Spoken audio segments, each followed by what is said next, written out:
성도 여러분 안녕하세요. 달고나 24주차 둘째 날입니다. 여호수아 10장에서부터 11장 말씀을 통해 많은 은혜 누리시기를 축복합니다.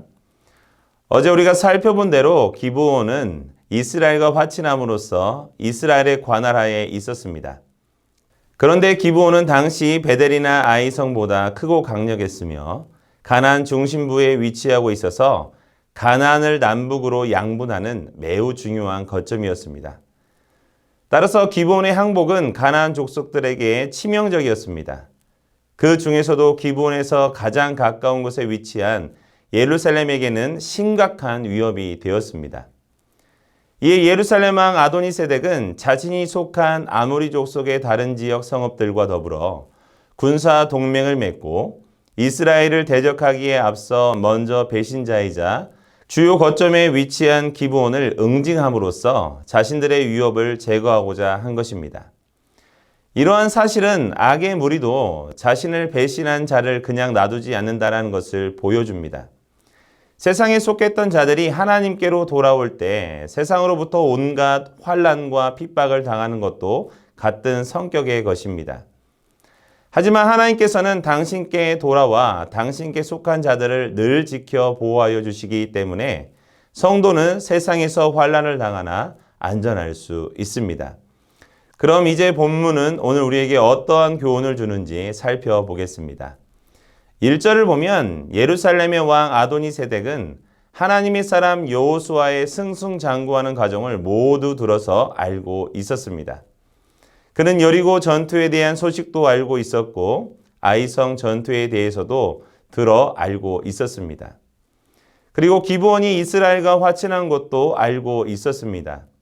이 소식은 예루살렘 왕 아도니세덱이 하나님의 사람 여호수아가 가나안 족속들에게 행한 일을 듣고는 두려워하게 됩니다. 그에게 있어서 여호수아의 승승장구하는 모습은 큰 위협으로 다가왔음이 분명합니다. 왜냐하면 여리고성과 아이성에 대한 소식을 들었을 때까지만 해도 그저 외부의 세력이 침입했구나 하는 정도였을 것입니다. 하지만 가나안의 중심부인 기브온이 칼 한 번 휘둘러 보지 않고 그들의 종이 되면서까지 이스라엘과 화친한 소식은 아마도 큰 충격으로 와 닿았을 것입니다. 이와 같이 하나님께서 함께하는 사람은 다른 사람들의 두려움의 대상이 됩니다. 그 이유가 무엇일까요? 그것은 첫째, 하나님과 함께하는 사람을 통해 나타나는 하나님의 역사가 사람의 힘으로는 불가능한 방법으로 이루어지기 때문입니다. 하나님께서 이루어 가시는 일은 사람의 생각으로는 이해할 수 없는 일들이 너무도 많습니다. 모세가 이스라엘 백성들을 이끌고 애굽에서 나올 때 홍해를 가로질러 지나갈 것이라고는 아무도 상상할 수 없었습니다. 이것이 온 열방에게 두려움이 되었습니다. 가나안의 족속들은 여리고가 나팔 소리에 그렇게 맥없이 무너지리라고는 생각하지 않았습니다. 그래서 하나님이 함께 하시는 여호수아의 이름이 그들에게는 두려움의 대명사로 알려지게 되었던 것입니다. 둘째는 하나님과 함께하는 사람들 가운데 하나님의 능력이 나타나기 때문입니다. 하나님께서는 당신의 일에 사람을 들어 사용하실 때 그들에게 먼저 함께 하겠다고 약속을 하십니다. 셋째는 하나님께서 당신의 사람을 통해 일을 이루어 가실 때 그 일을 대적하는 사람들의 마음에 두려워하는 마음을 넣으시기 때문입니다. 이와 같이 하나님께서 함께 하시는 사람들이 하나님의 일을 할 때 세상 사람들은 그들을 두려워합니다. 그것은 하나님께서 함께 하시는 그 사람이 위대해서가 아니라 바로 그와 함께 하시는 하나님의 능력 때문입니다.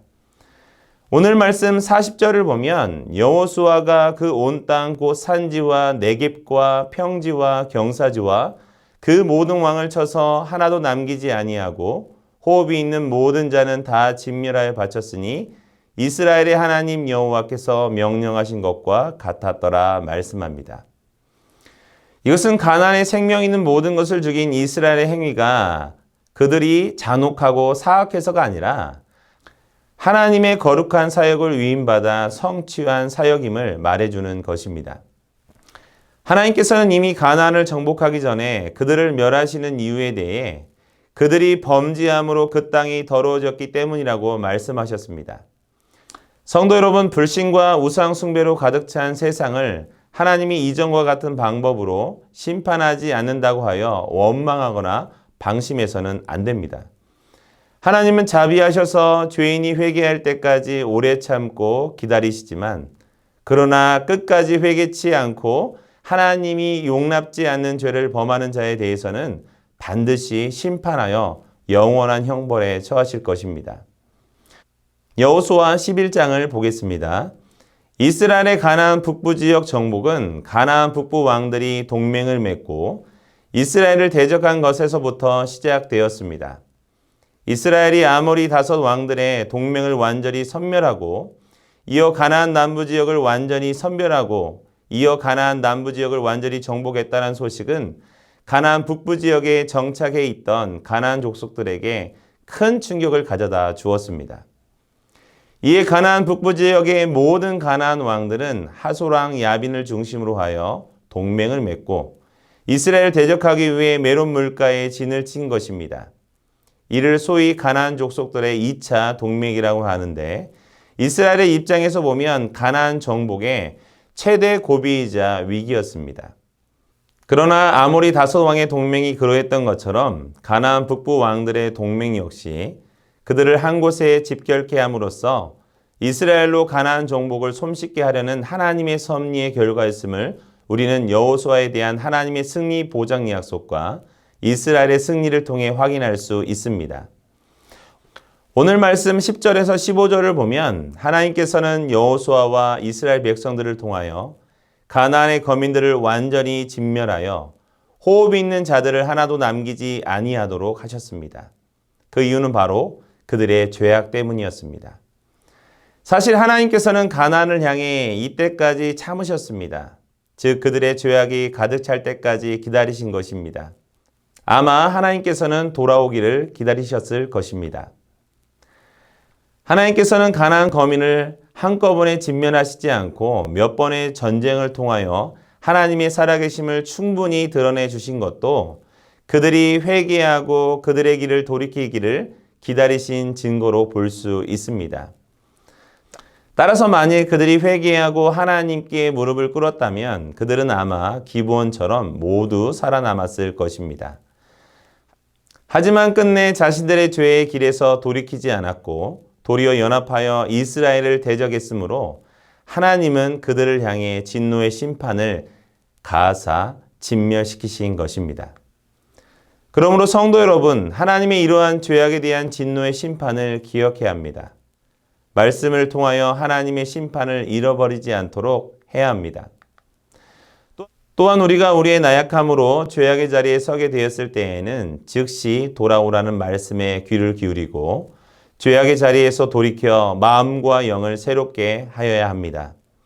오늘도 여호수아 10장과 11장 말씀을 통해 받은 은혜를 잘 간직하시기를 소원합니다. 감사합니다.